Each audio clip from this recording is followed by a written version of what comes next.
गणाय परमारही हरिवर तू करे हर कोरे आवा हाथ तो घड़नारही हरिवर तू करे हर कोरे आवा हाथ तो घड़नारही भारत ने प्रभु हाथ से ताने भारत ने प्रभु हाथ के ताने के बजावे अर्थात तेरी तारी घड़ा अपरंपारही अरुमाया को वर संगे रोए ना भूले भूला पुरारी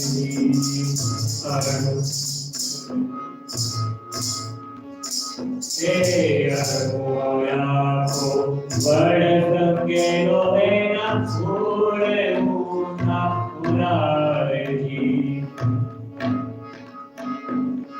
गिरिनाया तर के मखड़िया गिरिनाया तर के मखड़िया टूटेगा सर जजमान तेरी तारी घड़ा अपरंपारही तेरी माया कर दूध जुगते की धाते श्रीनारही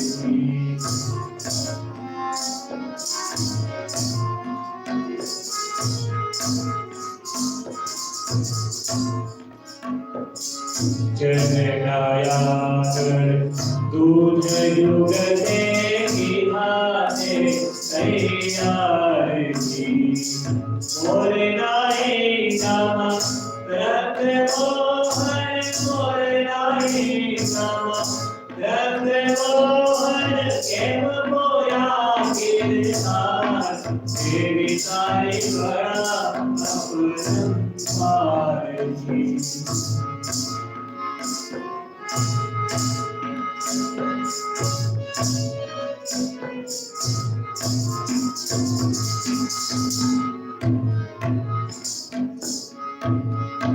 ओरे बोले ओर कल पे आगे ना रहे नारही ओरे बोले ओर कल पे आगे ना रहे नारही पर देवानी एक बंदनी पर देवानी एक बंदनी आगे नारण हार तेरी सारी घड़ा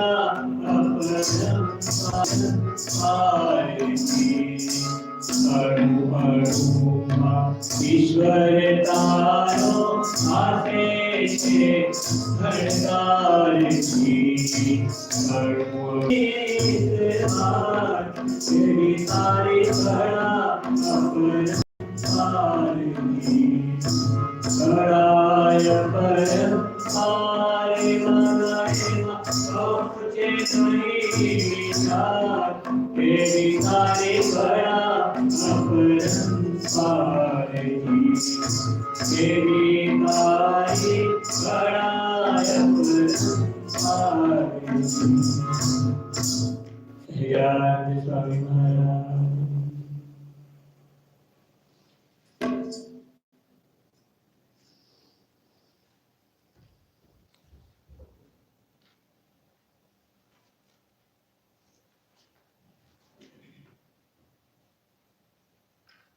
Exodus.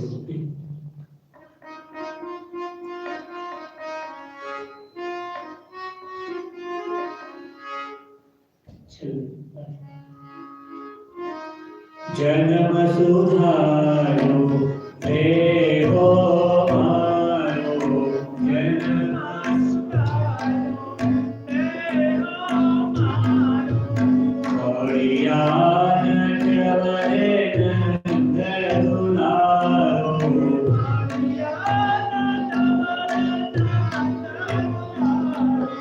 करुणाय किसे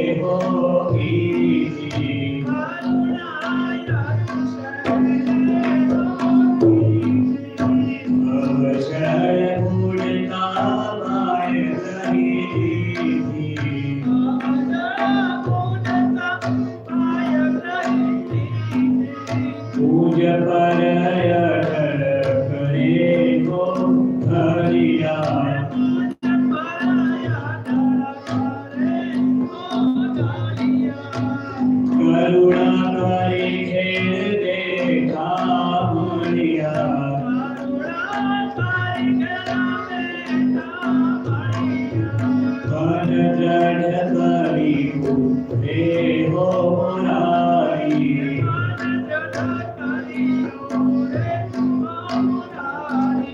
हमें थई रही जग की नारी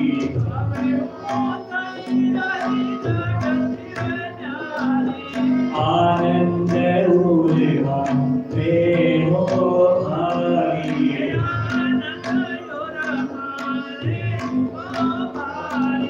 शिर पर नारे गिरि पर थारी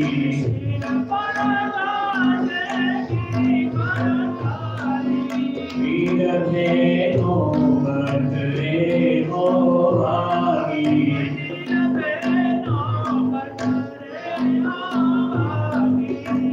कहे मुक्तानंद धर्मना भागी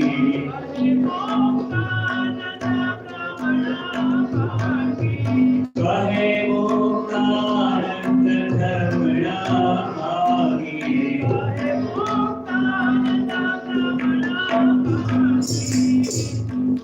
राज स्वामी महाराज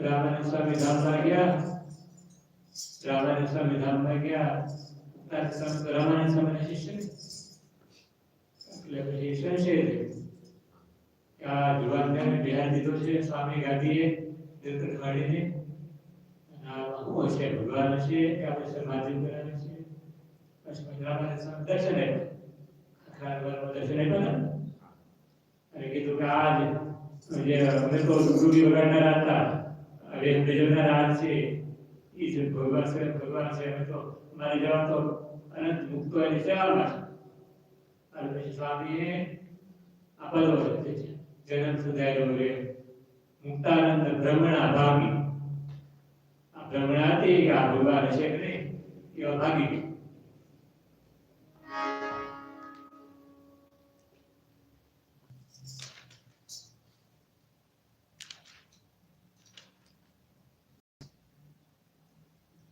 पेज नंबर 162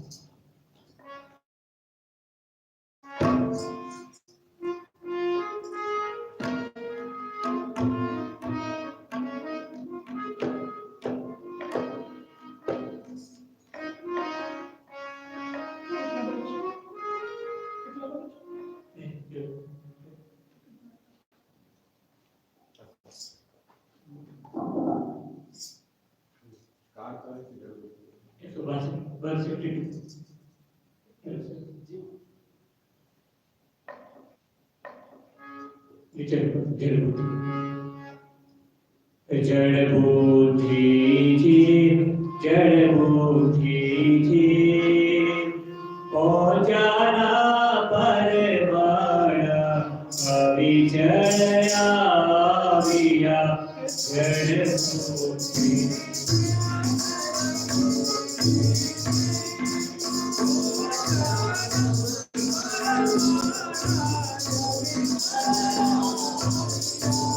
ये मुक्त थया ज्ञात मुझे विसारी भेद बसारिया ये मुक्त थया ज्ञात मुझे विसारी भेद शुभ पाया प्रभु नाथ ने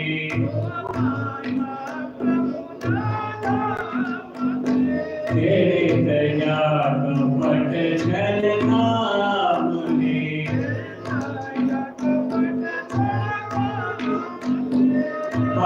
वैकुंठ आवेश राम ने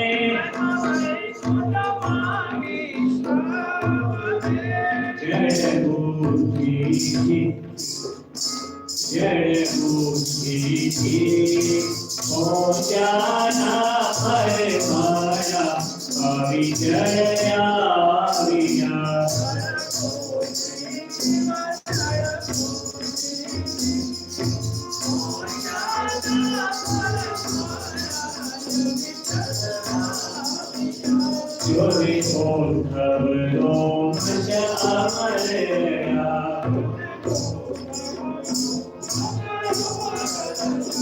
मुनि मार्कंडे भागभूषण गया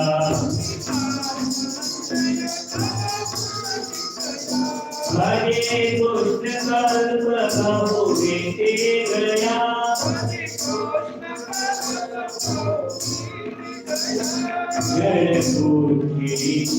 जड़ बुद्धि ओ जना परमाणा पवित्र आविया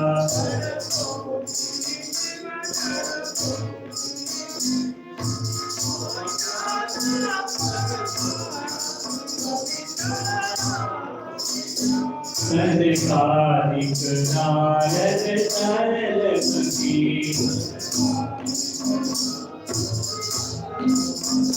प्रहलाद विभीषण योगी जति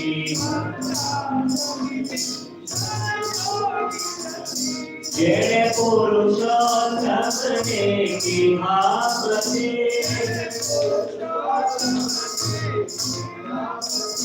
जेणे पुरुषोत्तम ने की महापति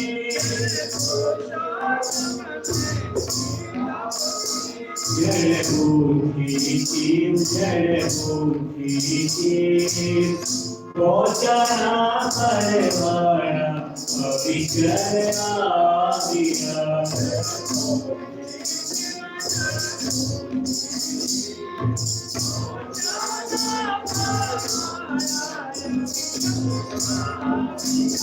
ये तो ईश्वर कोटि पावनिया हरि जगत प्रभु जितना बलिया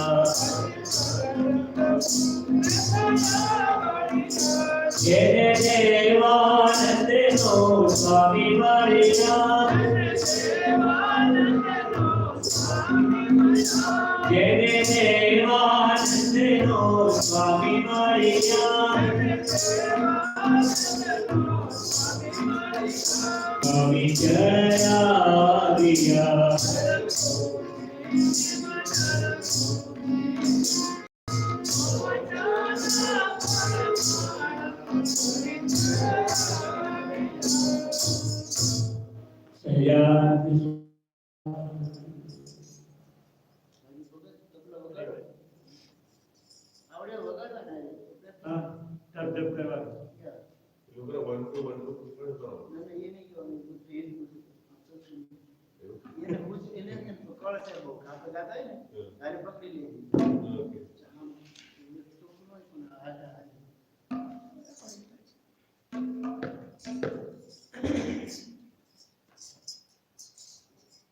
Page number 178.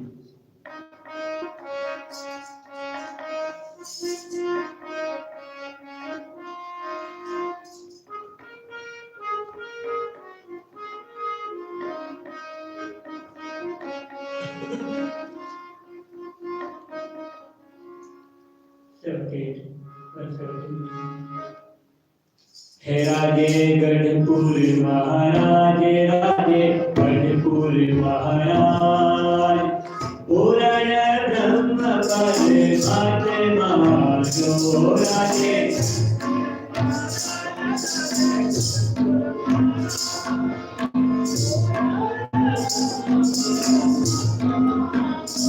आया गरीब निवाज आया गरीब निवाज के कोया चलेगा आत्मा जो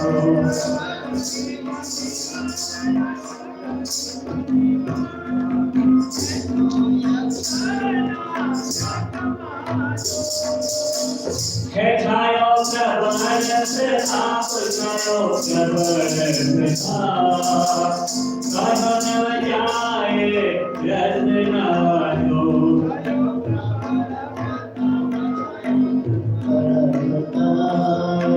कहो न जाए रत्ना दो किसो अधर मुर्गा किसो अधर मुर्गा वाजन सा मायती जसनारो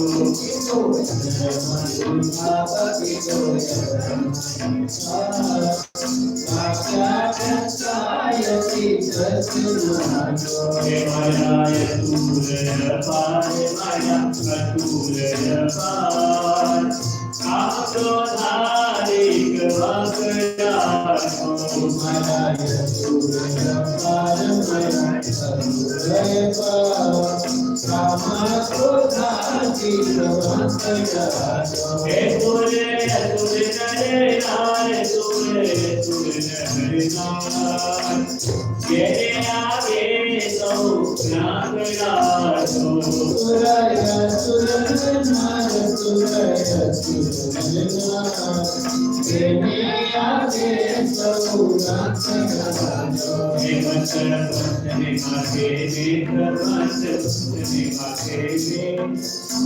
मागे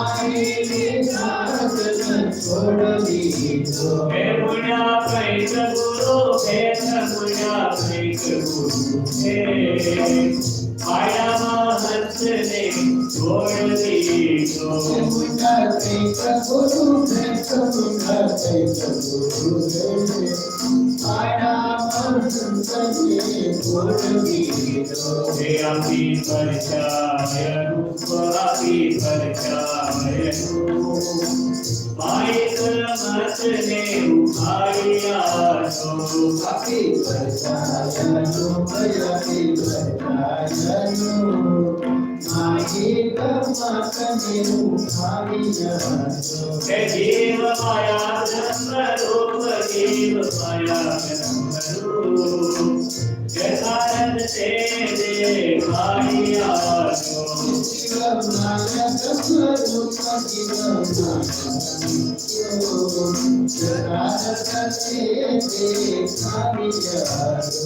समाधि मान नाम समाधि मान देखाए आनरे नारे को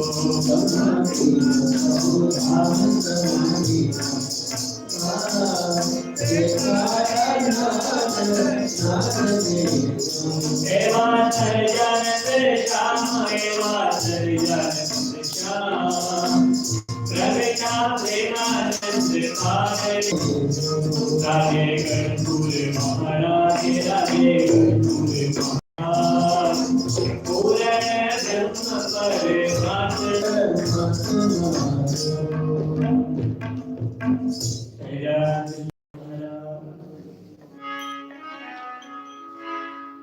स्वामी नारायण स्वामी नारायण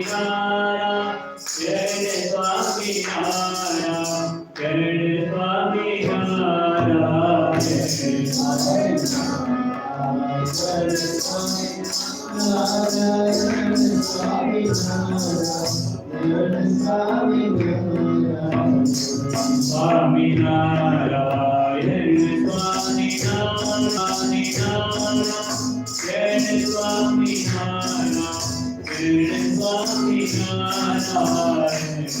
स्वामी नारायण स्वामी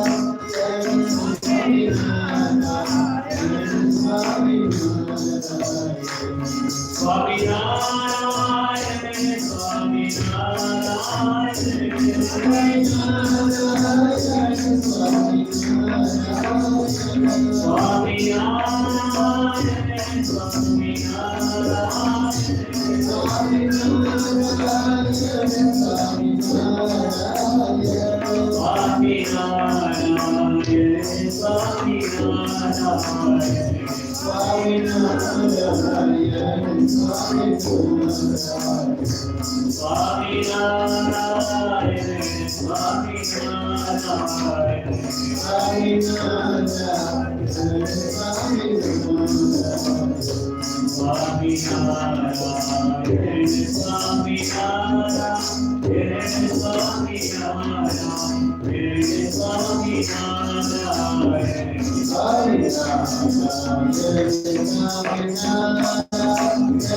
Swami Narayana, Swami Narayana, Swami Narayana, Swami Narayana, Swami Narayana, Swami Narayana, Swami Narayana, Swami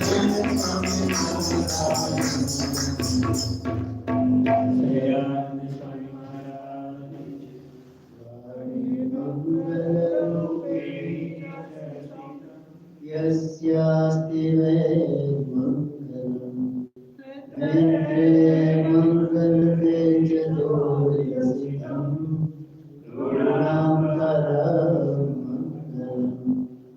मंगलम् मंगलकृच्छपादचलितम् यस्याखिलम्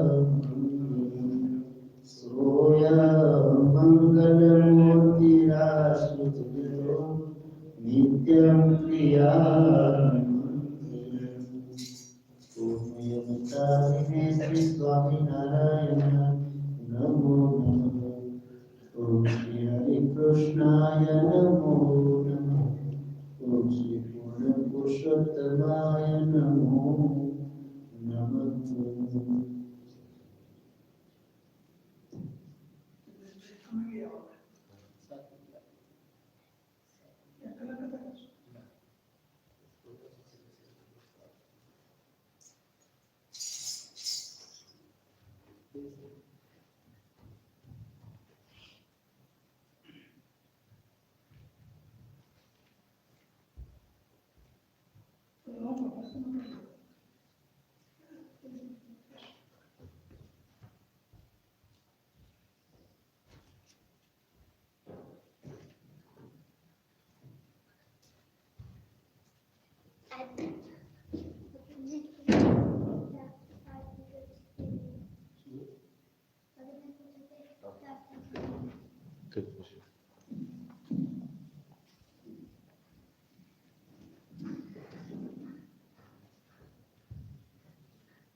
नाम શું કે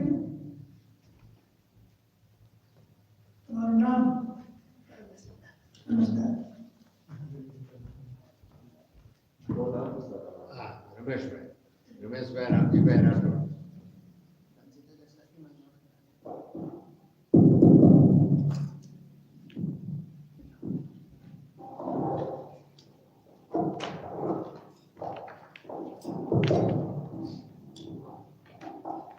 સ્વામિનારાયણ સ્વામિનારાયણ સ્વામિનારાયણ સજોલી વધારો સજોલી વધારો ને વધારે નજીક આવવું પડે છે સ્વામિનારાયણ કલ્યાણના સાધા સંમત 1885 ના વૈશાખ સુધી પડવાના દિવસ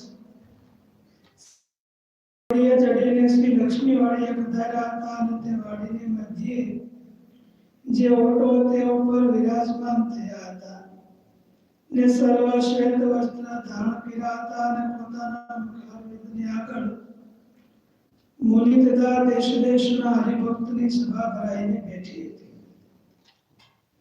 પછી શ્રીજી મહારાજે સર્વ પરમહંસ તથા હરિભક્ત પ્રત્યે પ્રશ્ન કર્યો જે આ જીવને કલ્યાણનું અસાધારણ સાધન શું છે જે જેને વિશે પ્રવર્તે તો એનું નિશ્ચય કલ્યાણ થાય જિગ્નેશભાઈ પ્રશ્નોત્તરી કરવાની છે મનવે નહીં તમારા પ્રશ્ન પૂછવાનો સાથે પંચાયતી તૈયાર કરશો ત્યાં જાય ઓકે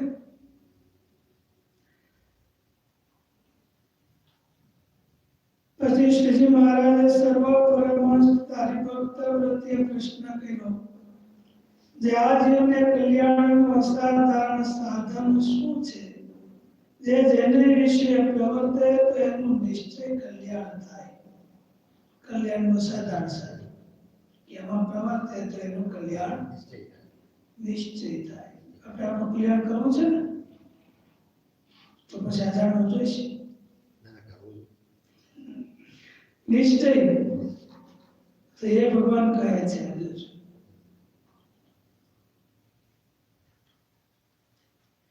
ને તેમાં બીજા કોઈ વિઘ્ન પ્રતિબંધ કરે નહીં. સાધન વળી કેવું કલ્યાણ સાધનો કોઈ વિઘ્ન ના કરે. કોઈ પણ પ્રકારનો વિઘ્ન એમાં પછી ના. સેફટી વાળું સાધન ખરું પણ કેવું સેફ્ટી કેવું સેફટી વાળું 100% સેફટી. તમને એવી કાર કોઈ આપે કે તમે ગમે તે એક્સિડન્ટ ન થાય તો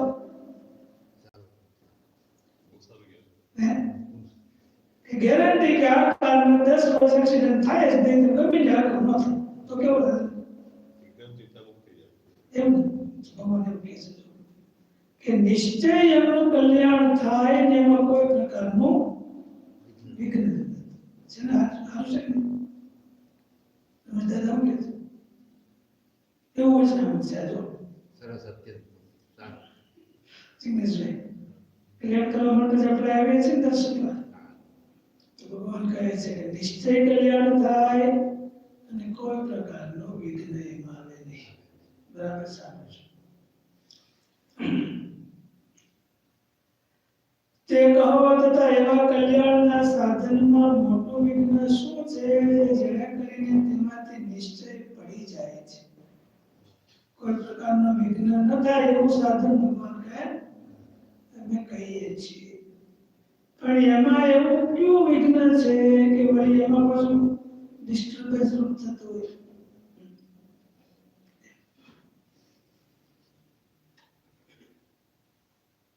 તે પણ કહો. પછી સર્વેએ પોતાની બુદ્ધિ પ્રમાણે ઉત્તર કર્યો પણ એ પ્રશ્નનું સમાધાન ન થયું. એનું સમાધાન થયું નહીં. ત્યારે શ્રીજી મહારાજ બોલ્યા છે કલ્યાણનું અસાધારણ સાધન તો એ છે. હવે સાધારણ સાધન સાંભળો. જે પુરુષોત્તમ ભગવાનને બ્રહ્મ જ્યોતિના સમૂહને વિશે અનાદિ સાકાર મૂર્તિ સમજવા. ભગવાનને સાકાર મૂર્તિ.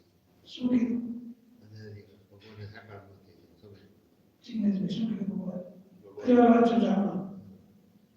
પુરુષોત્તમ ભગવાનને બ્રહ્મ જ્યોતિના સમૂહને વિશે અનાદિ સાકાર મૂર્તિ સમજવા ને તેના જ સર્વે અવતાર છે એમ સમજીને તે પ્રત્યક્ષ ભગવાનનો જે તે ભાવે કરીને આશ્રય કરવો. બરાબર શું કીધું? સમૂહ પ્રકાશનો સમૂહ જે છે સાકાર મૂર્તિ સમજવી. અને બધા અવતારોના થકી બધા અવતારો જે છે એના જ અવતારો છે એમ સમજીને હું કહું એમ સમજીને પછી શું કરવું? એ સમજીને એનું ધ્યાન એનું ભજન ભગવાનની રીતે માનવાય. માનવાય. એવું બધા અવતારના અવતારી. અવતારે એમ સમજીને તે પ્રત્યક્ષ ભગવાનનો જે તે ભાવે કર્યો. પહેલા તો શું સમજવું આશરો કરીને કે બ્રહ્મ જ્યોતિનો સમૂહ છે એમને વિશે અનાદિ એવા સાકાર મૂર્તિ કે બ્રહ્મ જ્યોતિના સમૂહને વિશે એક અનાદિ સાકાર મૂર્તિ છે ભગવાન અને એ જ સર્વ અવતારના અવતારી છે એમ સમજીને પ્રત્યક્ષ ભાવે એવા ભગવાન એ સ્વામિનારાયણ ભગવાન છે.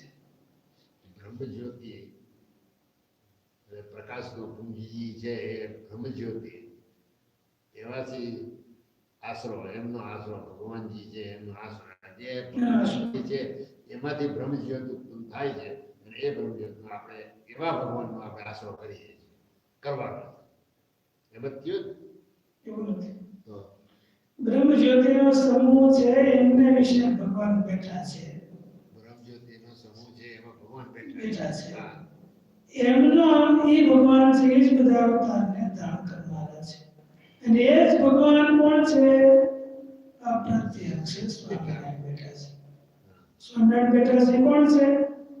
ઓલા બ્રહ્મ જ્યોતિમાં જે ભગવાન બેઠા છે એ આપણા છે. ભગવાન પોતે કે છે રત્નામૃતમાં કે પ્રત્યક્ષ હું જે બેઠો છું हाँ પણ આ સહસ્ત્રામૃતની લેંગ્વેજ છે એ શાસ્ત્રી લેંગ્વેજ છે શું છે એટલે એમાં ડાયરેક્ટ ભગવાન એમ ન કે હું બેઠો છું એવું નથી એવું નથી ઇનડાયરેક્ટલી ભગવાન કહે બીજા વ્યક્તિની જેમ વાત કરે ત્રીજા વ્યક્તિની જે વાત કરે ડાયરેક્ટ સ્પીચ ને ઇનડાયરેક્ટ સ્પીચ કીધું ડાયરેક્ટ સ્પીચમાં હું કે I received indirect હું કે it was received it was received એટલે ભાઈ maybe એમ ભગવાન ઇનડાયરેક્ટ સ્પીચ કહે છે કે એવા જે પ્રત્યક્ષ ભગવાન પ્રત્યક્ષ ભગવાન કોણ હતા સામ ભગવાન હતા સ્વામિનારાયણ પોતે એમ એમ ભગવાન કહે છે એટલે ઇનડાયરેક્ટ સ્પીચમાં કહે છે એવા જે પ્રત્યક્ષ ભગવાન એનો જે તે ભાવે કરીને કોઈ પણ ભાવે સખા ભાવે મિત્ર ભાવે પુત્ર ભાવે કોઈ પણ ભાવે દાસ ભાવે એમનો આશરો કરવો તો એ શું છે કલ્યાણનું અસાધારણ સાધન અને કોઈ પણ પ્રકારનું વિઘ્ન નહીં અને નિશ્ચય કલ્યાણ થાય એટલું છે મને કરવાનું છે સમજવાનું છે આશરો કરવાનો પછી આશરામાં કરવાનો પછી આવી છે આશરો કરીએ ત્યારે જેનો આપણે આશરો કર્યો હોય તો આશરો એટલે શું તો એમની મરજી પ્રમાણે રહેવું એમની મરજીથી વિરોધમાં નહીં રહેવું ભગવાનને પર વિશ્વાસ રાખો આશરાના 6 લક્ષણો શાસ્ત્રમાં બતાવ્યા છે આવી રીતે ભગવાનનો આશરો કરે તેના કલ્યાણમાં કોઈ પ્રકારનું વિઘ્ન આવે નહીં એ ભગવાન કહે છે એક તો આ પ્રભુ છે અને ધર્મે સહિત તે ભગવાનની ભક્તિ કરવી બીજું ધર્મ સહિત ભક્તિ ધર્મે સહિત ભક્તિ કરવી ભક્તિ કેવી કરવી ધર્મ સહિત ધર્મે સહિત એટલે શિક્ષાંતરીમાં પણ મહારાજે ધર્મેણ સહિત ભક્તિ કાર્ય કે ધર્મે સહિત ભક્તિ કરવી એવો સર્વશાસ્ત્રનો રહસ્ય છે અને બીજી વખત ભગવાને એનો ક્રોસ પણ નહીં કે ધર્મેણ રહિતા ભક્તિ ન કાર્ય સર્વથા ધર્મે રહિત ભક્તિ કોઈ દિવસ ન કરવી એક વખત ભગવાને શિક્ષાંતરીમાં કહી દીધું કે ધર્મે સહિત ભક્તિ કરે તમે નહીં કરવાનું કેમ કીધું છે એ બનાવી એમાં આવી જો પણ પોઝિટિવ ભગવાન એટલે ક્રિયા કરનાર કે અધર્મ અધર્મ ને પણ એક વખત કહી દીધું કે હવે ધર્મે સહિત ભક્તિ કરવાની તો ધર્મ સહિત જ કરવાનું હોય ને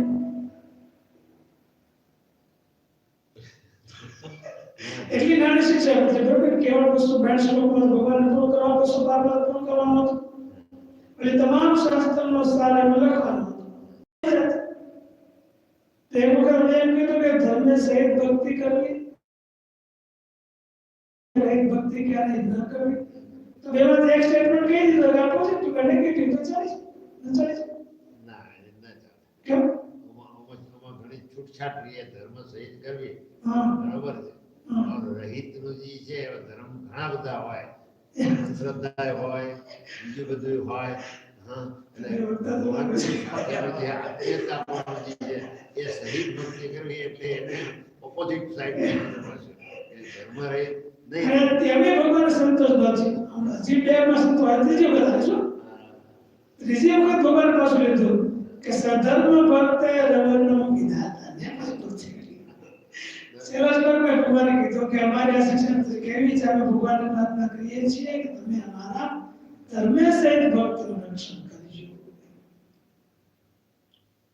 આમાં તો સાધારણ કેટલું છે સાધારણ કે હાવ જેવું તેવું તો નથી એટલે શા માટે કે નેચર આપણો જીવાત્માનો નેચર છે સંશય ના કે સંશય નહીં કે ક્યાંય જગ્યા મળી જતી હોય તો આપણે તો લાભ લઈ લઈએ આમાં હોય તો પાડવામાં તો સેજે બધાને થોડી કઠણ પડે એટલે આમાં જો પાડવાનું પોઝિટિવ કહી દે તો આપણે કંઈક નેગેટિવ માં આપણે ગોતી લઈએ સ્વાભાવિક અને નેગેટિવ કે તો વળી કંઈક પોઝિટિવ ગોતી લઈએ આપણે એટલે ભગવાનને એટલે સંસ્કૃતમાં એવો નિયમ છે કે નય દ્વયમ નાટ્યાર્થે, જ્યારે બે વખત ના પાડી હોય તો એ શા માટે? તો કે એકદમ દ્રઢતા પૂર્વક, વધારેમાં વધારે દ્રઢતા કરવા માટે બે વખત પ્રેઝન્ટ કરવામાં આવે તો એમને વધારેમાં વધારે દ્રઢતા કરવાની. જેમ નાના બાળક હોય તો તમારા જ્ઞાનવા જતો હોય કે કાંઈ સાધારણ પીડ્યું હોય કે વાગી જાય એવું, તો તમે એમને શું કહો? કઈ ના જાતો રહ્યો, પણ તમને એમ થાય હજી એમને હમશે નહીં, તો કહો કઈ જાતો જ નહીં, જવાનું જ નહીં તારે. તેનો મીનિંગ શું? કે વધારે ભાર દેવો છે. એમ ભગવાનને આપણે ઉપર વધારે ભાર દેવો છે કે આવું તમે ક્યારેય કરતા જ નહીં. એટલે કહ્યું, એક તો એ ભગવાનનો આશરો કરવો, કોઈ પણ પ્રકારે આશરો કરવો, અને બીજું કે ધર્મે સહિત એ ભગવાનની ભક્તિ કરવી. સ્વામિનારાયણ આપણે જપીએ છીએ, પણ એ સ્વામિનારાયણ નામ કોનું છે? આપણો ઈષ્ટદેવ. આપણે ઈષ્ટદેવ. પ્રાર્થના પ્રમાણે જે શબ્દ હા, બ્રહ્મ જ્યોતિના સમૂહમાં જે ભગવાન બેઠા છે એ ભગવાનનું અહીંથી ભજન થાય છે. સ્વામિનારાયણ બોલીએ, બીજા સ્વામિનારાયણને કઈ નામ રાખી દે તો નહીં, બ્રહ્મજ્યોતિનો જ્ઞાથી આવ્યું છે એ સ્વામિનારાયણ. મારા નામ તો શ્રી કૃષ્ણ પણ હતું કે નહીં? ઘનશ્યામ પણ હતું કે નહીં? નારાયણ પણ હતું. તો ઘનશ્યામ નામ તો બીજા અવતારમાં છે, શ્રી કૃષ્ણ નામ એ બીજા અવતારમાં છે. પણ આપણે જે શ્રી કૃષ્ણ બોલીએ મહારાજને ઉદ્દેશીને, ત્યારે એમની લીક છે ત્યાં જાય છે. ત્યારે મોદી એટલે મોદી બોલો ક્યાં લીક જાય પણ તમારી તો ભારતમાં બીજા કોઈ નાટક મોદી છે જ નહીં. ભારતમાં કોઈ બીજાની મોદી એટલે કે છે જ નહીં હોય, પણ બધાની લીક ક્યાં જાય છે? તમે બોલે આપણે ગાંધી બોલીએ, તમે ગાંધીમાં હું તમારે કેમ બીજા કોઈ ગાંધી એટલે નહીં હોતી? આખા ભારતમાં રાહુલ ગાંધી છે.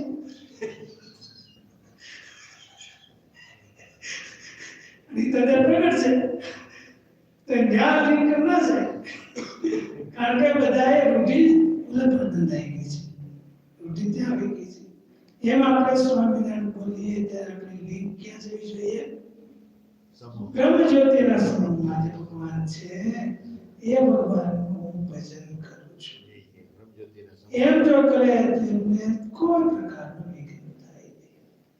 બ્રહ્મજ્યોતિના સમૂહના ત્યારમાં તેજ કહેવાય ને, તેજ ભગવાનનું તેજ. ભગવાનનું અક્ષરધામ છે, એમાં ભગવાનનું એ પોતાનું તેજ છે, બધા મુક્તો પણ છે અને અક્ષરનું પણ તેજ છે, ભગવાનનું પોતાનું પણ તેજ છે. એવા અનંત સમૂહો ત્યાં બ્રહ્મજ્યોતિના રહેલા છે. એને વિશે ભગવાન બિરાજમાન છે. મુક્તો પણ બધા એટલા જ તેજસ્વી છે, જેમ ભગવાન તેજસ્વી છે એવું જ તેજ ભગવાનના મુક્તોમાં પણ છે. અક્ષરમાં પણ એના ધર્મનું તેજ છે, ભગવાનનું પણ ઘણું તેજ છે.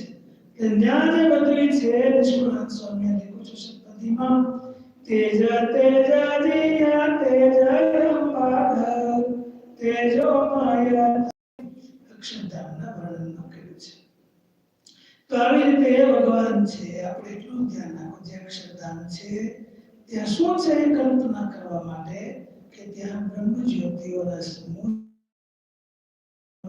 રહિત છે. ત્યાં એક છે દિવ્ય અનાદિ સાકાર મૂર્તિ ભગવાન બિરાજમાન છે. એ જ ભગવાન આ પૃથ્વી પર પધાર્યા છે અને એ સ્વામિનારાયણ ભગવાન પ્રગટ છે. એમનું હું આશ્રય કરું છું, એમનું ભજન કરું છું, એ ભાવના કરવાની. અને પછી ધર્મે સહિત એ ભગવાનની ભક્તિ કરવાની. ભક્તિ તો આપણે જ કરીએ છીએ. ભગવાનને આપણે ફૂલ ચડાવીએ, ઘનશ્યામ મહારાજને હાથ ધરાવીએ, પણ ભાવના ક્યાં કરવાની?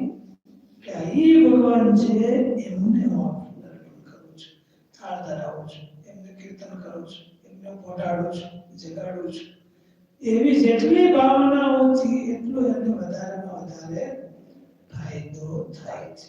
ભાવના પ્રમાણે પણ થાય છે. સાધના કરતા એ ભાવના છે અધ્યાત્મ માર્ગમાં એક નંબરે પેલા નંબરે આવી જાય છે. જેમને ભાવના ઊંચી હોય એ સાધન તો ઓટોમેટિક કરી જ નાખે છે.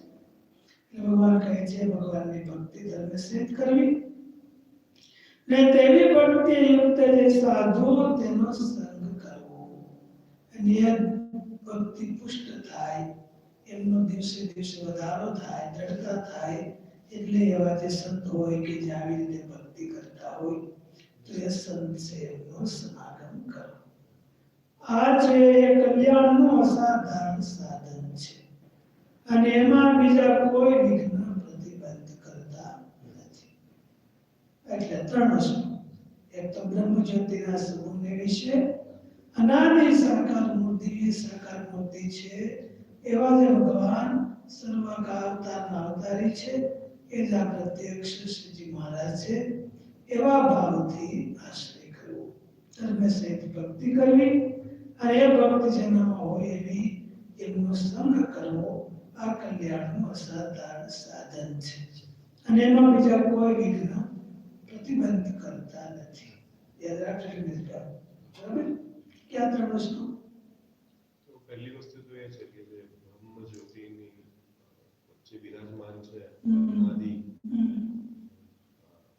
અનાદિ છે અને પ્લસ અનાદિ સાકાર સાકાર બ્રહ્મ છે અને પ્રત્યક્ષ શ્રીજી મહારાજ છે અને એ જે સર્વ અવતારના અવતારી છે આપણે એનું ધ્યાન કરવાનું અને એનો આશ્રય કરવાનો બીજું વસ્તુ એ છે કે આપણે આશ્રય કરીએ અને એમની ભક્તિ કરવાની ભક્તિ કેવી તો ધર્મ સહિત ભક્તિ ધર્મ સહિત ભક્તિ અને બીજી વસ્તુ એ કીધી કે એમની જે ધર્મ સહિત ભક્તિ કરતા હોય અને એમનો જે આશ્રય કરતા હોય એવા જે સાધુ સંતો છે એમનું સમાગમ કરવું જોઈએ જેનાથી એની પુષ્ટિ થાય બરાબર આપણે આગળ વધીએ આ ત્રણ કલ્યાણના અસાધારણ સાધન છે કઈ માટે યાદ રાખજો ઘોષણા સાવચનામ છે આપણા જીવન અંત્યનું 36 આની પછી ત્રણ સૂચના બાકી છે એટલે ભગવાન છેલ્લે છેલ્લે એકદમ જે કી પોઈન્ટ છે એ આપણને કહી જાય છે છેલ્લે છેલ્લે તો ભગવાનને આપણું કરવાની તૈયારી છે છેલ્લે છેલ્લે કે પૂરું કરવાની તૈયારી હોય એમાં તો હું ભગવાન કે એકદમ અગત્યનું હોય કહી દે છે કે અસાધારણ સાધન છે એ જ કહી દે છે ભગવાન આગળ ઘણા સાધન કીધા છે પણ ભગવાન બધા એના સાર રૂપે આ સાધન કહી કહે છે અને એ સાધનને વિશે મોટું વિઘ્ન હવે જ કહે છે મોટું વિઘ્ન શું છે એ કહે છે આ સાધન બધા નિર્વિઘ્ન છે છતાં પણ એમાં એક પ્રકારનું વિઘ્ન શું છે એ ભગવાન કહે છે અને એ સાધનને વિશે મોટું વિઘ્ન એ છે કે શુષ્ક વેદાંતિનો સંગ કરવો શુષ્ક વેદાંતિ એટલે જે મોટા ભાગે આપણે એકદમ ફિઝિકલ રૂપે કહીએ તો જે શંકર વેદાંત જે હોય છે શંકરાચાર્યનું વેદાંત એમનું વેદાંત છે એ શુષ્ક વેદાંત એનું શું છે એ વર્ણન આગળ ભગવાન કહે છે શુષ્ક વેદાંત એટલે ભગવાનને નિરાકાર માનતા હોય એને શુષ્ક વેદાંત કહેવાય અને આપણું જે ભક્તિ વેદાંત છે કે ભગવાનને તો વેદાંત એટલે વેદનો નિર્ણય વેદે કરેલો એક પ્રકારનો ભગવાનને વિશેનો નિર્ણય કે ભગવાન કોણ છે એમને મેળવવા શું કરવું જોઈએ અને વેદાંતનો ફિઝિકલ અર્થ છે ઉપનિષદ ઉપનિષદ છે વેદાંત કહેવાય છે કારણ કે ઉપનિષદ છે એ વેદોનો સાર ભાગ છે એસેન્સ છે અને એમાંથી બે વેદાંત નીકળ્યા એક શંકરાચાર્ય વાળું અને એક રામાનુજાચાર્ય વાળું છે આપણું તો એ બે વેદાંતમાંથી નીકળ્યા મહારાજ કહે છે શુષ્ક વેદાંત છે એમના શિષ્યોએ બધાએ આ મૂર્તિ પૂજા કાઢી નાખી પછી નિયમ ધર્મ બધે કાઢી નાખ્યા ભક્તિ માર્ગના જે કાંઈ પ્રવૃત્તિ કે પાડવાના જે કાંઈ હતા બધું કાઢીને ખાલી આમ બ્રહ્માસ્મિ હું ભગવાન છું ભગવાન નિરાકાર છે આવું બધું એમને કરવા માંડ્યા કાંઈ એમને કરવાનું ન હોય કાલે જો એક ભાઈ બેઠા હતા એટલે બિચારાને કામ કરતા છે બેઠા હતા ઓળખાણ કરી તો કે કાર્યક્રમ તો વિશે ડોક્ટર સાહેબના સંબંધી છું પછી વાત મેં કીધું હા તો ક્યાંક આવતા જાઉં મેં એક બે વખત જોયેલા તો ખરા બહુ જાજો પરિચય નહીં થયેલો પછી એનો ટ્રેન ટેસ્ટ લીધું પછી કીધું તમે આવતા જાજો આપણે દર્શન વ્યવસ્થિત થતો હોય છે તો કે હા હું અહીં નજીકમાં ટેમ્પલમાં જાઉં છું કીધું તો આવતા જાઓ એ પણ બહુ પછી હું શું કે જાતો નથી કે હું કે જતો નથી મને એમ કે ભગવાનમાં નહીં માનતા નાસ્તિક છે મેં કીધું પણ આ આપણે તો મોટી ઉંમર થઈ ગઈ તો જોબ કરતા હોય તો વાંધો નહીં કે ના જોબ કરતો નથી કે હું તો 5 વર્ષ રિટાયર છું એ તો આવતા હોય તો સારું ભગવાનને ભક્તિ થાય દર્શન થાય અહીંયા ધર્મ નિયમ આ બધું પ્રસાદ હોય બધા ભક્તો મળે તો કે એવું બધું કઈ જરૂર હોતી નથી ને એટલું આવતું નથી કે એવું બધું કઈ જરૂર નથી હોતી અધ્યાત્મ માર્ગમાં કે હું તો સ્પિરિચ્યુઅલ માર્ગમાં માનું છું કે હું તો સ્પિરિચ્યુઅલ માર્ગમાં માનું છું કે અમે સ્પિરિચ્યુઅલ એક્ટિવિટીઝ કરીએ છીએ તમે સ્પિરિચ્યુઅલમાં માનો છો તમે આ સ્પિરિચ્યુઅલ એક્ટિવિટી તો કરીએ છીએ લાવ કે એમ ન હોય તમને ખબર નથી કે વાત હતા કે તો તારમાં તો ઊંડું લાગે છે કે પછી ભાઈ ફોનમાં વાત હતા કે જો હું અત્યારે સ્પિરિચ્યુઅલ કરું છું હું અત્યારે સ્પિરિચ્યુઅલ કરું છું તો કાયનો તારજો સબસ્ક્રાઇબર તમને એક્ઝામ્પલ છે તમને એકદમ સ્પષ્ટ સમજાવી શકું છું તો એ મને કહે જો હું સ્પિરિચ્યુઅલ કરું છું કથા સાંભળો છો નહીં કથા આપણો હોય જ નહીં કથા ન સાંભળો તો હું સ્પિરિચ્યુઅલ એ કહે તમને ખબર નથી કે સ્પિરિચ્યુઅલ શું કહેવાય એ હાવ મત કરે આપણે એનો ભાવ બદલે એ કહે જો આપણે કરવાનું શું હોય કે ખબર છે તમને કે હું ગયો ને કે મને જાણો કે જો આપણે ઇન્દ્રિયો અંતઃકરણ જે છે ને એ બધા તો નાશવંત છે दोनों एक थी अच्छा तो आपकी बात मैं समझ पड़ गई है अच्छा तो भगवान ने इसमें बताया कि 36 जो वचनामृत है उसमें लास्ट 3 वचनामृत भी बाकी है देखो इतना वचनामृत है तो इधर में भी पढ़ रहा था तो भगवान ने कल्याण का बहुत स्ट्रॉन्ग साधन बताया कि जो साधन करने से हमको 100% कल्याण प्राप्ति हो जाए ऐसा सेफ साधन भगवान ने बताया मानो आप है आपको कोई शिकार दे दे कि वो कार आप कहीं से कहाँ भी चलाओ कैसे भी चलाओ कभी एक्सीडेंट नहीं होगा तो आपको अनुदान क्या है कि चाहे कितनी स्पीड में चलाओ चाहे वहां चलाओ कोई भी करो आपको यदि एक्सीडेंट करना है तो भी इस कार में एक्सीडेंट नहीं होगा आपको कैसा लगे ऐसा साधन भगवान ने बताया कि कोई भी प्रकार का आपका कल्याण में विघ्न नहीं रहेगा 100% भगवान ने श्योरिटी दे दी कि ये जो आप करेंगे भगवान ने खुद ने बताया किसी ने पूर्ण बोला नहीं पूछा नहीं भगवान ने कहा मैं आज आपको यही साधन बताने वाला हूँ क्योंकि अभी तो वचन पूरा होने वाला है सिर्फ 3 वचन बाकी 262 में से 262 में से सिर्फ 3 वचन बाकी है तो भगवान लास्ट पार्ट में बताते बहुत इंपॉर्टेंट थिंग्स कि आप सभी मेरे पास आए हैं क्योंकि भगवान के टाइम पर जब विश्वनारायण भगवान थे तभी 3000 जैसे हमारे जैसे साधन होते कितने 10-12 नहीं थे 3000 साधन होते वो भी कोई सामान्य नहीं कि जो आ गया तो बना दिया ऐसे नहीं थे बड़े बड़े विद्वान थे नित्यानंद स्वामी जैसे विद्वान ऐसे थे कि पूरे भारत में 200 साल पहले जब भगवान थे तो नित्यानंद स्वामी भगवान के संत थे उनके जैसे विद्वान पूरे भारत में कोई नहीं थे पूरे भारत में उसके साथ कोई शास्त्रार्थ करने के लिए तैयारी नहीं होते थे वडोदरा जो उस टाइम पर बहुत बड़ा एजुकेशन सिटी था संस्कृत का अहमदाबाद था कई जगह पर स्वामी गए थे कोई तैयार नहीं होते थे वैसे ब्रह्मानंद स्वामी भी थे बहुत बड़े पोएट थे आज भी उनकी पोएम भी गुजराती में पढ़ने में भी आती है निष्कुलानंद स्वामी थे गोपालानंद स्वामी थे मुक्तानंद स्वामी थे जिसने स्वामीनारायण તે બધાને માટે ભગવાન કહે છે કે તમે બધા જે મારા मुझ में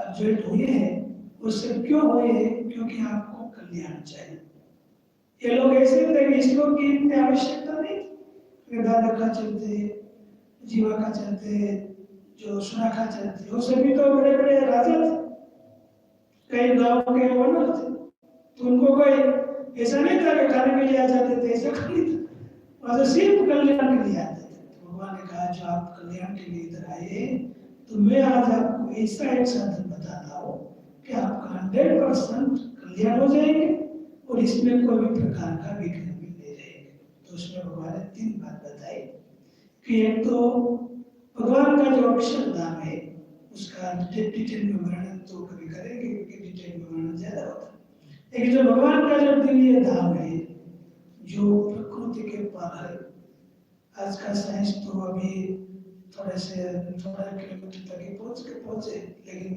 हमारे शास्त्र तो अनंत कोटि ब्रह्मांड तक पहुंच गए हैं। अभी इसको तो मालूम हुआ कि दूसरी गैलेक्सी है, वो तो 50 साल से मालूम हुआ कि दूसरी भी गैलेक्सी है, लेकिन हमारे शास्त्र को तो हजारों साल से मालूम था कि अनंत कोटि ब्रह्मांड है। तो भगवान ने कहा कि उसके ऊपर जहाँ पर माया का कोई प्रभाव नहीं रहता है, वहाँ एक दिव्य भगवान का धाम निवास था। वो धाम कैसा है? तो उस धाम में अनंत अनंत मुक्त लोग हैं ना, जिसको मुक्ति प्राप्त हो गई, जो लिबरेटेड आत्मा है, पवित्र आत्मा है, वो वहां रहते हैं। लेकिन उसका जो शरीर है वो ऐसा माइक नहीं, दिव्य डिवाइन ट्रांसेंडेंटल बॉडी होती है। तो उसमें क्या है, ब्रह्म नाम का एक मटेरियल है, तो उसमें प्रकाश रहता है, फ्लेक्सिबिलिटी रहती है, वो सिर्फ आनंद वाला रहता है, कोई भी प्रकार का उसमें डिसीज नहीं रहता है, बुढ़ापा नहीं रहता है, पेन नहीं रहता है। ऐसा दिव्य विग्रह वो संत लोगों का, मुक्तों का होता है। सभी मुक्त यानी संत लोग भी वहां पहुंचे तो भी मुक्त हो जाते, गृहस्थ तो भी वहां पर भगवान के धाम में ऐसा नहीं है, इतने संत लोग इतने गृहस्थ वैसा नहीं, इतने लेडीज इतने पुरुष ऐसा भी नहीं, वहां सब दिव्य मुक्त आत्मा है, सभी का आकार समान है, दिव्य आकार रहता है।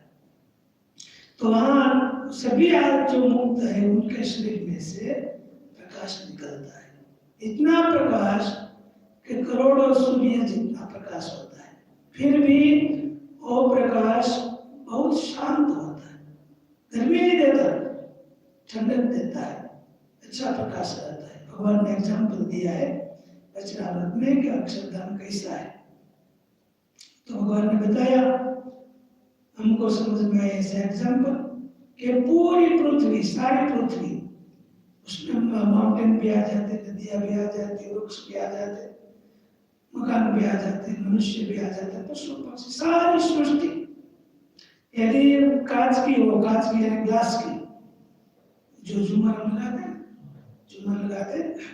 तो ऐसा ग्लास की पूरी पृथ्वी ग्लास की हो, पृथ्वी मनुष्य सभी, और उनके अंदर आकाश में जितने तारा है, स्टार्स है, वो सभी सूर्य हो। एक तो जो डायमंड है सब ऐसा रिफ्लेक्शन वाला है, पूरी पृथ्वी रिफ्लेक्शन वाली, और ऊपर से इतने सूर्य, जितने तारे हैं उतने सूर्य, उसका प्रकाश ने पृथ्वी पर आए, पूरी पृथ्वी रिफ्लेक्शन करो तो कितना प्रकाश होता है, समझ में आया? उसका कोई गिनती नहीं होती। तो ऐसा भगवान का अक्षरधाम है, वो अक्षरधाम में भगवान विराजमान है, वो भगवान का हम भजन करते हैं, और वहां से स्वामीनारायण भगवान पधारे तो दिव्य मूर्ति वो अक्षरधाम के निवासी है, ऐसा मानकर वो भगवान का आश्रय करना और वो भगवान की भक्ति करना, यानी भगवान में मन लगाना, भगवान का दंड करना, मंत्र जप करना, कोई भी है तो भगवान में कैसे हम जुड़ सके वैसे साधन करना, और धर्म का पालन करना, भगवान की जो आज्ञा है शिक्षा पत्री में, किस तरह रहना, इस तरह नहीं रहना, वैसे धर्म का पालन करना, और संतों का सत्संग करना, जो ऐसे धर्म का पालन करते, भगवान की भक्ति करते, ऐसे पवित्र संत लोगों का समागम करना, ये तीन वस्तु भगवान ने बताए कि भगवान आज भी अनेक भक्तों को लेने के लिए आते हैं, ये स्वामीनारायण संप्रदाय की स्पेशलिटी। लेकिन लास्ट ईयर उसने पूरा गुरुकुल में सेवा में ही लगाया था, तो गुरुकुल में रहते थे, सेवा करते थे, भजन भक्ति करते थे, लेकिन पूरे दिन सेवा भक्ति बस और कुछ नहीं टीवी देखना, नहीं कोई जो करना, सेवा भक्ति बस और कुछ नहीं टीवी देखना, नहीं कोई जो करना, उसका संबंधी के पास भी ज्यादा मिलना नहीं, कोई आए तो मिल लेते थे, लेकिन ज्यादा इंटरेस्ट करके जाते नहीं थे, क्योंकि उसको मालूम था कि अभी मेरे लिए, क्योंकि 75 जितनी उसकी उम्र थी, तो उसको मालूम था कि अभी मुझे ज्यादा जीना नहीं, तो मुझे भगवान की भक्ति कर लेना है। तो लास्ट 10 ईयर बहुत भक्ति करते थे, हर साल में कितना पाठ भी कर, रीडिंग भी कर देते थे, 100 साल में भगवान का भजन करते थे, रीडिंग भी कर देते थे, 100 साल में भगवान का भजन करते थे। तो लास्ट में जब भी उसको देह त्याग करना था, मृत्यु से थोड़ा टाइम पहले, एक आध मंथ पहले से उसको भगवान का दर्शन होने लगा। तो थोड़ा वो कैंसर हो गया था उसको, जो ये जो हमारी जो नली है ना, नली जो हम खाते जाते, तो उसमें एक गांठ हो गई थी। तो डॉक्टर ने कहा कि इसको तो बहुत पीड़ा होगी। तो डॉक्टर ने पेन रिलीज मेडिसिन दी कि हर दिन आपको इतना टाइम पर इसको देना पड़ेगा, दी कि हर दिन आपको इतना टाइम पर इसको देना पड़ेगा, यदि आप नहीं देंगे पेन रिलीज मेडिसिन तो उसको बहुत दर्द होगा। लेकिन भगत को एक भी टेबलेट लेने की आवश्यकता नहीं थी। डॉक्टर ने कहा था हर दिन 8-10 टेबलेट देना, तभी वो शांत रह सकेगा, नहीं तो वो चिल्लाने लगेगा कि मुझे दुख पेन होता है, पेन होता है। लेकिन भगत थे, वो सतत स्वामी नारायण भजन करते थे, भगवान का दर्शन उसको होता था। तो संत लोग उसकी सेवा भी करते थे। तो बोले कि भगत आपको ये दवा लेना है, पेन होता है? तो नहीं, मुझे तो आनंद है, इतना आनंद है कि पेन तो मुझे मालूम ही नहीं है कि पेन कहाँ है, क्या है, अभी तो मुझे भगवान का दर्शन हो रहा है। तो बाद में बोले कि जो भगवान मुझे लेना है, मैं भगवान के पास जा रहा हूँ, भगवान का दिव्य धाम में मैं भी जाता हूँ। तो आज भी स्वामीनारायण भगवान दर्शन देकर भक्तों को बोलते हैं कि मैं आपको धाम में ले जाऊंगा। और वो भक्त भी सबको बोल देते हैं, फिर प्रथम से कोई भक्त वीक पहले बोल देते हैं, कोई भक्त महीना पहले बोल देते हैं, एग्जैक्ट डे टाइम भी दे देते हैं, क्या टाइम पर मुझे भगवान लेना है, के लिए आएंगे। तो इसलिए वो बड़े से बताते हैं, सिर्फ बुक में ऐसा नहीं, ऐसा प्रैक्टिकल है। तो भक्त ने थोड़ा 2 वीक पहले भगवान के पास गए, तो भगवान ने बताया कि ऐसा जॉब करेंगे तो 100% आपको मेरा धाम प्राप्त होगा। तो ज्यादा करना नहीं है, सिर्फ भगवान की शरणागति लेना है, भगवान की भक्ति करना है और भगवान की आज्ञा का पालन करना है। भगवान ने बहुत सामान्य आज्ञा दी कि चलो मीट नहीं खाना, वाइन नहीं पीना, व्यसन नहीं करना, व्यभिचार नहीं करना और वो बस पवित्र जीवन जीना। वो ज्यादा कुछ भगवान ने ऐसा नहीं दिया है कि चलो आपको इतने दिन भूखे रहना पड़ेगा, क्या वो खाना ही नहीं, या तो कपड़े ठंडक सहन करना, ऐसा कुछ भी नहीं बताया। आप आनंद से रहो, अच्छे घर में रहो, एसी उपयोग करो या कार भी उपयोग करो, पूरा फैमिली विद लाइफ जियो, कोई भी प्रॉब्लम भगवान को नहीं है। बस ये 3 चीज आप जीवन में पालन करो। तो भगवान बोलते हैं, भगवान ने प्रॉमिस दिया, स्वामीनारायण भगवान ने, महाराज ने अंत काले जरूर मारे आवहु, बिरद मारे न बादले ते सर्वे जन ने जनावहु। भगवान ने कहा है कि जो मेरा भक्त है, जिन पर मेरा स्टेप लगा है कि स्वामीनारायण का भक्त है, तो भगवान बोले कि मैं उसको लेने के लिए 100% आ जाऊंगा, ये मेरी प्रॉमिस है। आज भी स्वामीनारायण भगवान वो प्रॉमिस ब्रेक नहीं करते, आ जाते, टाइम पर आ जाते। कोई भक्तों से न्यूज़पेपर में दे देते कि मुझे भगवान लेने के लिए आएंगे। तो इतना प्रताप स्वामीनारायण भगवान का आज मौजूद है। इसलिए भगवान ने बताया कि बस सिर्फ ये 3 वस्तु करेंगे तो आपको मेरा धाम प्राप्त हो जाएगी। लेकिन उसमें सबसे बड़ी बाधा क्या है, वो भगवान ने रेड लाइन भी दे दी कि जो शुष्क वेदांती, जो भगवान के और धर्म नियम क्या पालन करना, मैंने जो का एग्जाम्पल बताया, तो बोले कि मंत्र पढ़ने की कोई आवश्यकता ही नहीं है, मंत्र जप की आवश्यकता, बोले कि मंत्र पढ़ने की कोई आवश्यकता ही नहीं है, मंत्र जप की आवश्यकता, बस नाम कर दो। यदि इसमें कुछ जरूरत है तो वो भी जरूरत नहीं होनी चाहिए। आप तो ब्रह्म है, आपको तो मन हो गया ना भगवान है, तो आपको खाना क्या पड़ते, आपको तो मन हो गया ना भगवान है, तो आपको खाना क्या पड़ते, ये 2 जैकेट पहन के आए, तो ऐसा रॉन्ग फिलोसॉफी। भगवान ने बोला कि ऐसे जो लोग हैं उससे सावधान, क्योंकि वो लोगों को कुछ करना नहीं है और हम करते हैं तो हमको वो डिस्करेज कर देते हैं।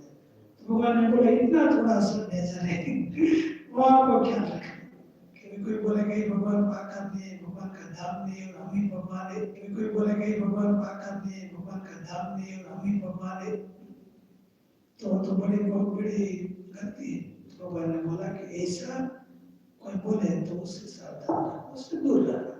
तो इतना बोलेंगे तो इतना करेंगे तो भगवान ने कहा कि हम अवश्य आपको लेने के लिए आएंगे। जो मेरे बगल में बैठे पूज्य शांति विद्यार्थी स्वामी अजीत भाई तो जानते, स्वामी जी विलास में रहते और जो सभी हमारे गुरुकुल से तो सभी वो मैनेजमेंट और जो मैनेजमेंट वही करते। तो हम दोनों अभी 3-4 मंथ साथ में रहने वाले हैं, इधर से ऑस्ट्रेलिया जाएंगे, बाद में वापस आएंगे। तो मैं स्वामी जी को विनती करता हूँ थोड़ा आशीर्वाद, वो भी हिंदी अच्छा जानते हैं, जब ये हैदराबाद थे तो हिंदी मैगजीन भी वो चलाते थे स्वामी दर्शन। अभी भी मेन तो वो इधर ही तो हैंडलिंग तो मोटा कर वही करते बहुत सारा। तो मैं उसको भी देता हूँ, थोड़ी देर महाराज की बातें करेंगे।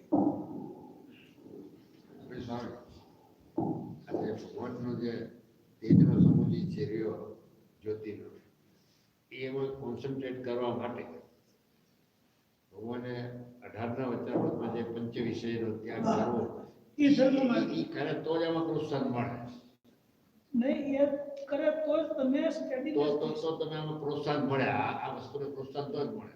એટલે એ બે સાથે જ સંલગ્ન કરવા પડે 18નું નાનું અને એમાં ભગવાન વારંવાર આપણે વાક્ય વાક્ય આગ્રહ રાખે છે, મારું આટલું તો તમે સમજજો, મને સમજજો. અમે તો ભગવાને બહુ કરી તો મારી બધી સેવા કરી આગ્રહ કરી 18 કોઈ એટલું જ અગત્ય હોય છે. આના અર્થમાં જ આવે છે. પછી આનું ભાષ્ય 18નું વચનામૃત છે એ ધર્મનું ભાષ્ય છે. जय स्वामीनारायण।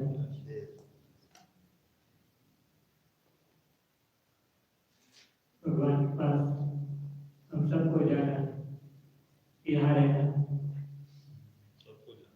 यहाँ रहना है तो यहाँ जाना है, भगवान के पास जाना है, यहाँ रहना, जाना तो है, जाना है, जल्दी जाना है, लेट से जाना। 100-200 साल लोग यहाँ रहेंगे तो अच्छा है, पास में जाएंगे क्या है, इसलिए क्या है छोटा है, छोटे से बड़ा हो जाएंगे।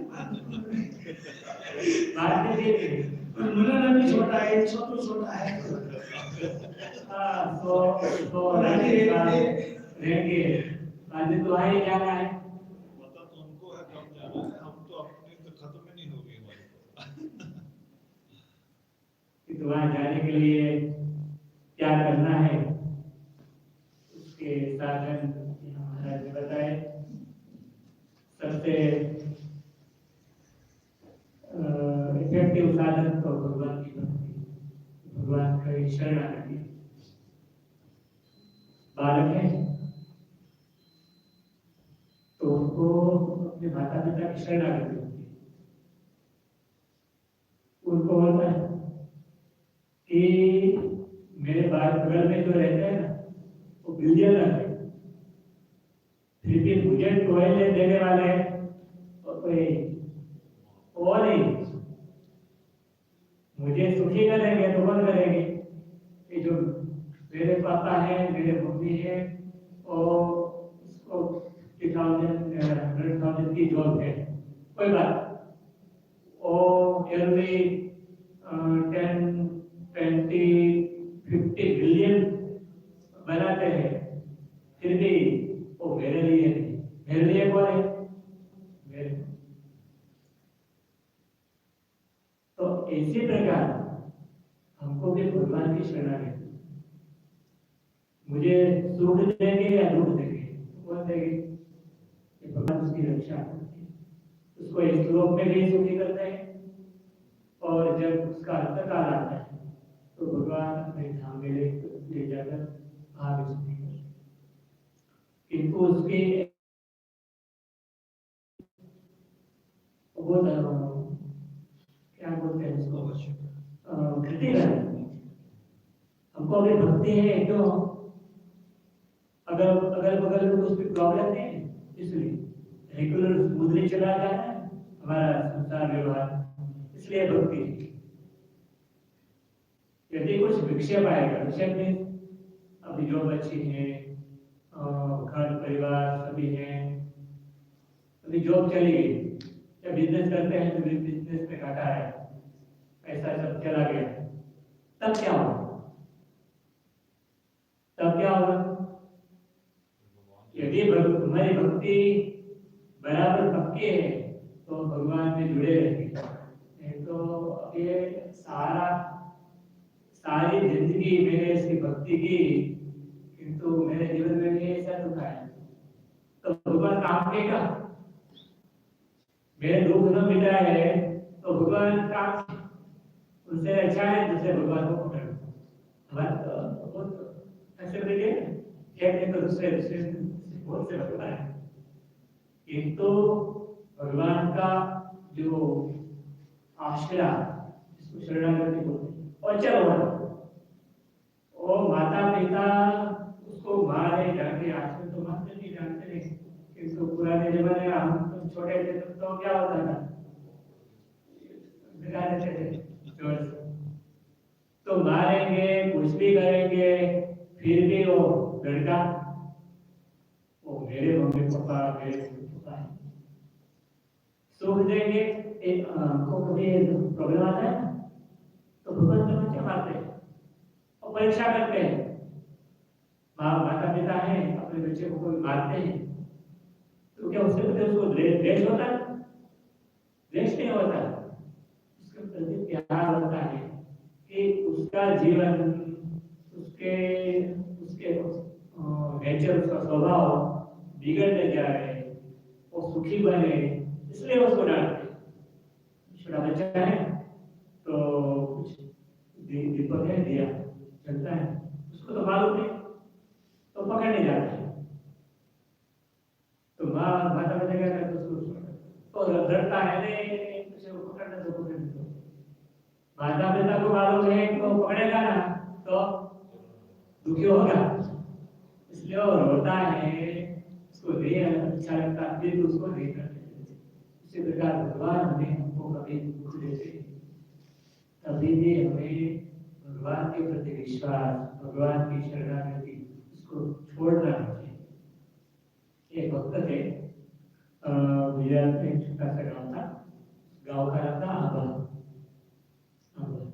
आबा में से तो जो आम होते हैं ना, वो उसका ट्री है ना, उसको गुजराती में आबा बोलते हैं, कि तो गाँव का नाम था। तो उसके वहाँ के भक्त थे, उसका नाम था देवजी। तो बहुत अच्छे भक्त थे। एक दिन, और उस समय आज से 80-90 साल के पहले की बात, उस समय गुजरात में कालू गुजरात नाम का डाकू था। कालू गुजरात मुसलमान था, कालू उसका नाम। किंतु उस समय के जो डाकू थे ना, ऐसे नीतिवाद थे, स्त्रियों को परेशान नहीं करते, उसको लूटते भी नहीं, उसकी इज्जत करते थे, और उसको पैसे चाहिए था उसके लिए लूटते थे किसको? जो धनवान लोग होते हैं उसको ही लूटते, गरीब लोग परेशान नहीं करते। एक आलू पकड़ा गया तो उसको जो भावनगर स्टेट था उसके साथ शत्रु था, तो उसके साथ उसको बाहर गुजरात में बाहर वटिया बोलते हैं, बाहर जाकर वट करते हैं और उसके साथ शत्रुता करते उसको बाहर वटिया बोलते हैं। तो उसके साथ बाहर वट था उसका भावनगर स्टेट के साथ, उसको पैसे चाहिए था और शस्त्र लेना है, उसको उसमें बंदूक थी, उससे दांत लेना है और गोलियां लेना है, तो पैसे कम हो गए तो क्या करना, किसी को पकड़ते बाद में रखते, बोलते इतना पैसा दो तो छोड़ेंगे, तो मार देंगे। तो ये देवजी भगत उसकी लड़की, उसकी बेटी तो घर लेके आते, 15 दिन में घर पे रहती, वापस उड़ जाती। उसको लेने के लिए लड़की थी, उसको जाने दिया और उसके साथ एक घोड़ी थी, घोड़ी पे और लड़की को बिठाकर बोले तुम जाओ तेरे घर और तो तेरे जो संबंधी है उसको बोलना कि मुझे तो तेरे जो संबंधी है उसको बोलना कि मुझे 700 रुपीज 700 रुपीज चाहिए। तो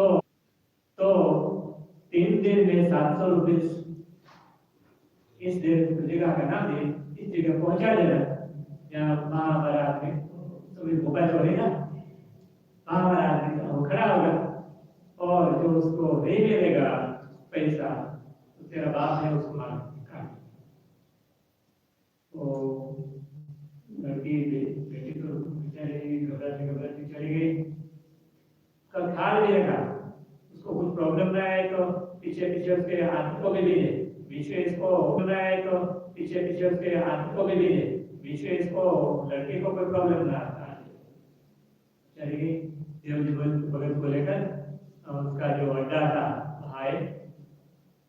भगत को मालूम था क्या तो भगवान ही है, दूसरा कुछ नहीं है हमारे लिए, क्योंकि मेरे घर में 700 रुपये पुस्त में 700 रुपये 7 लाख भी कम छोटे 7 लाख से भी ज्यादा और थी। मेरे घर में तो उतना पैसे है कोई देने वाले हैं नहीं, मुझे मत नहीं। एक दिन 2 दिन हुए भगत खाते तो पानी नहीं देते, तो दूसरे दिन शाम हुए और जो कादू मुद्रा ने तो छोड़कर बाद में दूसरे काम के लिए चला गया था। वो एक स्त्री थी और दूसरे 2 दिन उसके साथी थे, वो साथ में उसको सभा के बाहर कर। दूसरे दिन दोपहर के बाद उसको बोला अरे तुम कल भी कुछ खाया नहीं पिया नहीं, आज भी कुछ खाया नहीं पिया नहीं। मैं खाता नहीं, मैं खाऊंगा नहीं, क्योंकि मेरी पूजा है, आपने जो मेरा सामान सब ले लिया ना उसमें मेरी पूजा करने के बाद ही मेरा नहीं है कुछ खाऊंगा या फिर नदी का किनारा था वहीं उसका अड्डा था तो उसको दे आए तो सामान में से पूजा और भगवान पूजा करते हैं। उस समय एक आदमी मुद्राने आए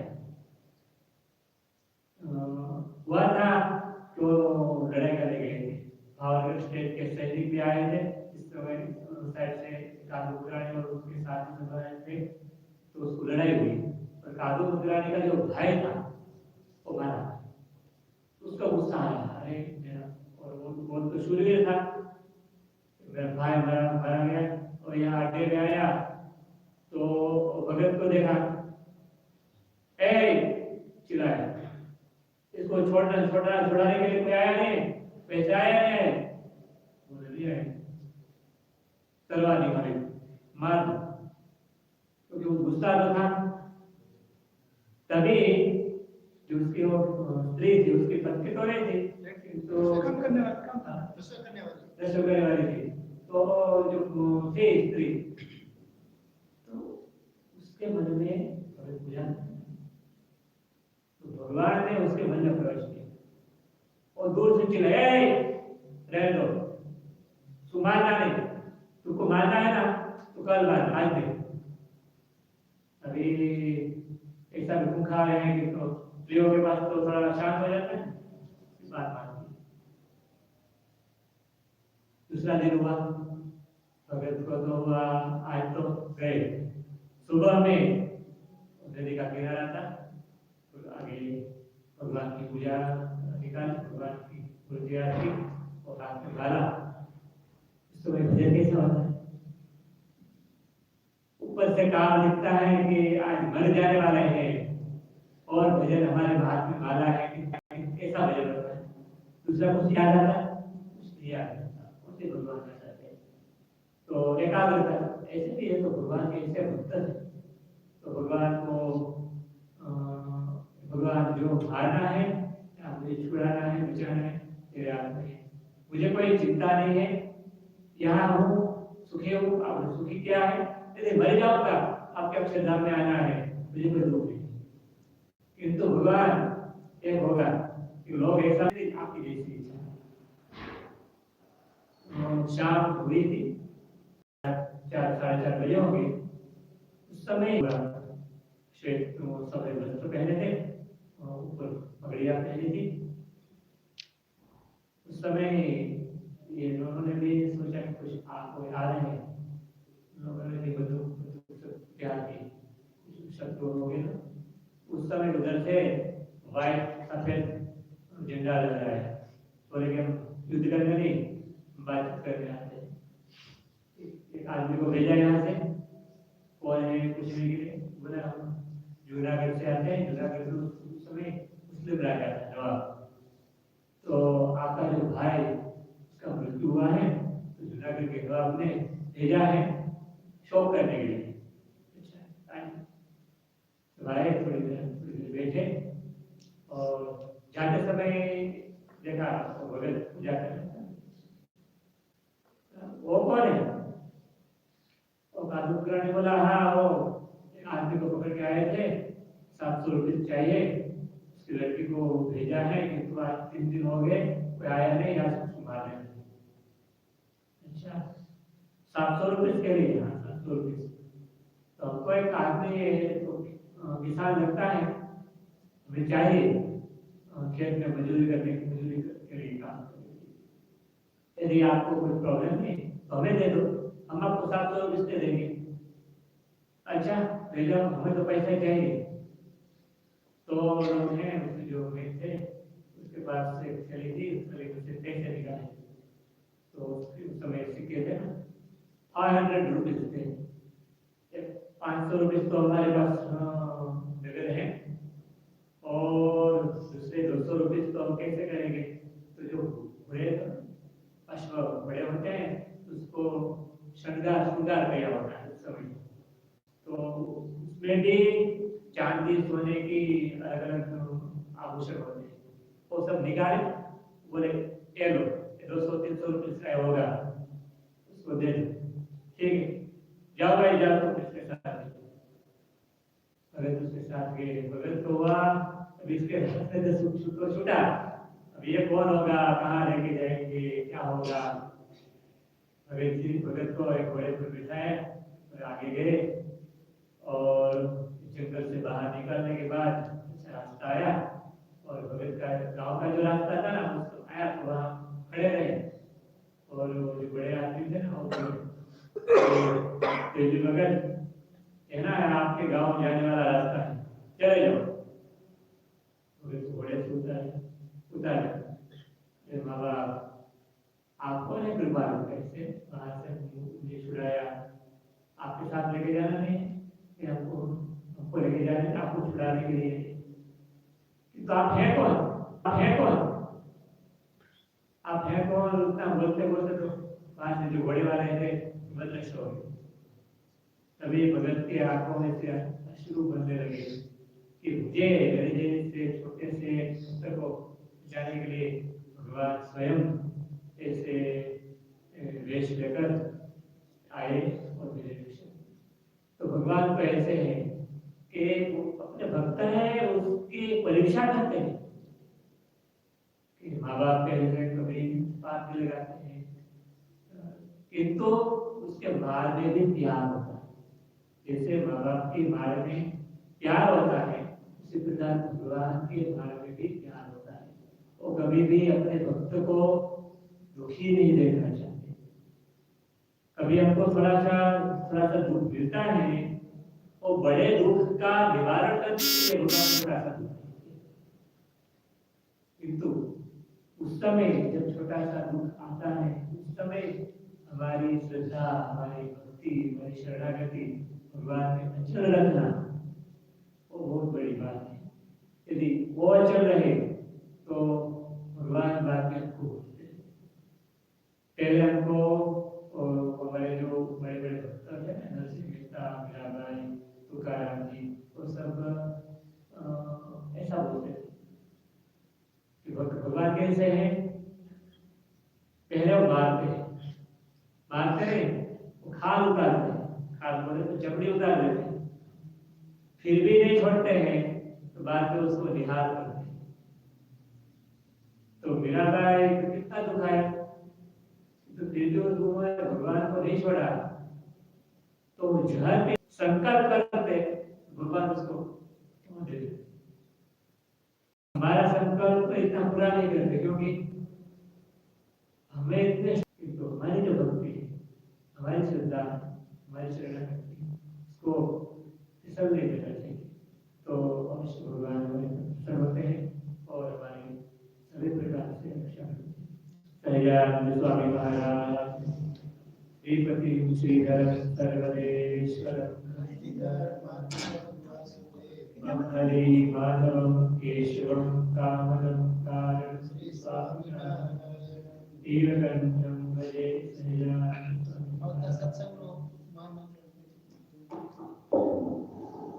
आज जो हम संत लोग जा रहे और 4 वीक के बाद वापिस 2 वीक के लिए इधर आएंगे और उस टाइम पर एक बच्चों के लिए एक शिविर भी रखी 2 दिन की, उसका ईमेल 2-3 दिन में आपको मिल जाएंगे। नेक्स्ट सैटरडे, कमिंग सैटरडे जो भगवान का महामंत्र है, स्मरण महामंत्र का प्राकट्य दिव्य, तो उस टाइम पर 12 घंटे की अखंड जो तुम करते हैं स्मरण महामंत्र की तुम आपको तो मैसेज मिल गई। सुबह से 4 बजे से लेकर शाम को 4 बजे तक धूम होगी। बाद में 1 घंटा थोड़ा रेस्ट वगैरह फ्रेश होने के लिए, बाद में वापस सत्संग स्टार्ट होगा। तो आप सभी ख्याल रखें। और 15 जो 14 तारीख जो उसके बाद का जो सैटरडे विश्वता उत्तरायण है, उत्तरायण का भी 12 जनवरी को उत्तरायण का उत्सव भी अपन रखा है साल की तरह, तो वो भी सभी को आप आमंत्रण दीजिए। बस और कुछ कही दीधु हाँ कही दीधु અને ઓલું ઉત્તરાયણ નું કહી દીધું, એટલે પછી ના શનિવારે ઉત્તરાયણ છે હા એ પણ કહી દીધું।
अक्षरवासी अलबेला जी करुणा करे अक्षरवासी अलबेला जी करुणा करे धर्मने भक्ति जगी धर्मने भक्ति जगी दुर्लभ देह करे काली हरि ने सखी काली हरि काली हरि सखी काली हरि बाळ स्वरूप मरना विवाहित सोने अनुसरी बाळ स्वरूप मरना विवाहित सोने अनुसरी मोहन जी तुम मुखड़ो जोता मोहन जी तुम मुखड़ो जोता मेरा रे करे काली हरि ने सखी काली हरि काली हरि सखी काली हरि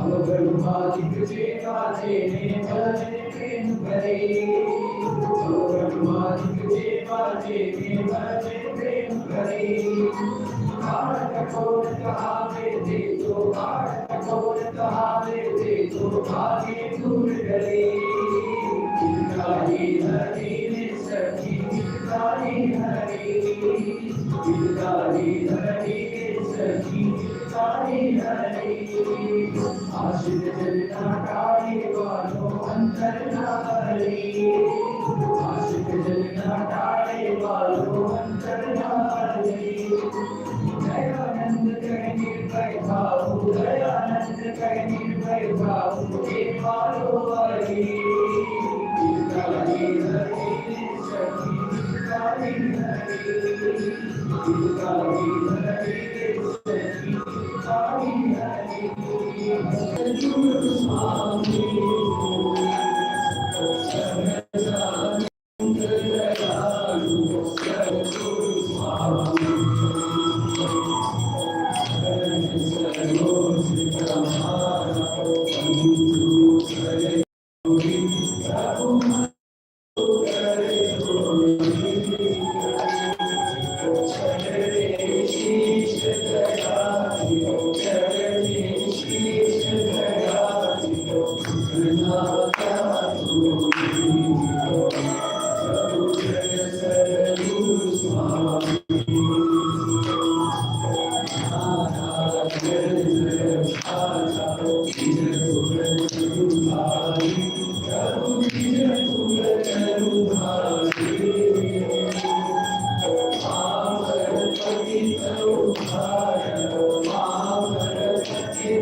गोविंद जय जय गोविंद राम कृष्ण गोविंद जय जय गोविंद हरे राम गोविंद जय जय गोविंद हरे राम गोविंद जय जय गोविंद नारायण हरे श्रीमन्नारायण हरे नारायण हरे श्रीमन्नारायण हरे श्रीमन्नारायण हरे श्रीमन्नारायण हरे कृष्णदेव हरे जय जय कृष्णदेव हरे कृष्णदेव हरे जय जय कृष्णदेव हरे जय जय कृष्णदेव हरे जय जय कृष्णदेव हरे वासुदेव हरे जय जय वासुदेव हरे वासुदेव हरे जय जय वासुदेव हरे जय जय वासुदेव हरे जय जय वासुदेव हरे वासुदेव गोविंद जय जय वासुदेव गोविंद वासुदेव गोविंद जय जय वासुदेव गोविंद जय जय वासुदेव गोविंद जय जय वासुदेव गोविंद राधे गोविंद जय राधे गोविंद राधे गोविंद जय राधे गोविंद वृंदावन जय राधे गोविंद वृंदावन जय राधे गोविंद माधव गोविंद जय माधव गोविंद माधव गोविंद जय माधव गोविंद आनंद गोविंद जय माधव गोविंद आनंद गोविंद जय माधव गोविंद स्वामी नारायण स्वामी नारायण स्वामी नारायण